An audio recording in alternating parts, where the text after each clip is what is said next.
నిజం చెప్పు, నీకు ఇప్పుడు ఎవరు వస్తారు అనుకుంటున్నావు? చంద్రబాబు వస్తాడా?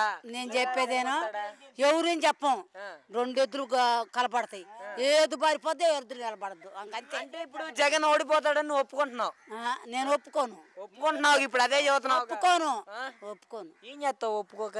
నువ్వేం చేస్తావు ఒప్పుకోకపోతే? చంద్రబాబు నాయుడు గెలవడని గెలుస్తాడు అంటున్నారు, నేను కూడా గెలుస్తాడు అంటున్నా. ఈసారి ఎట్టి పరిస్థితుల్లో జగన్ జైలుకు పంపిస్తామంటున్నారు.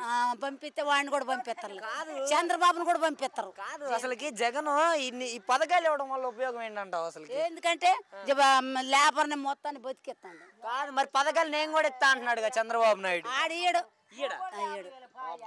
ఇచ్చినా మేము వెయ్యం, ఎందుకు ఇవ్వపోయినా మేము వెయ్యం. 5,000 అంటున్నాడు పెన్షన్. మరి 5,000 కాదు, నువ్వు 10,000 ఇచ్చిన మాకు వద్దు. 10,000 ఇచ్చిన వద్దా? జగన్ 2,000 ఇచ్చిన చాలా. మరి పెన్షన్ పెంచుతా అన్నాడు, 3,500 అన్నాడు జగన్. మరి మాట ఇచ్చాడు, నిలబెట్టుకుంటాడా? ఎందుకు నిలబెట్టుకోడు? నిలబెట్టుకుంటాడు. కాదమ్మా అసలుకి పెన్షన్ ఊరి మీది మాదా? మళ్ళీ అడుగు.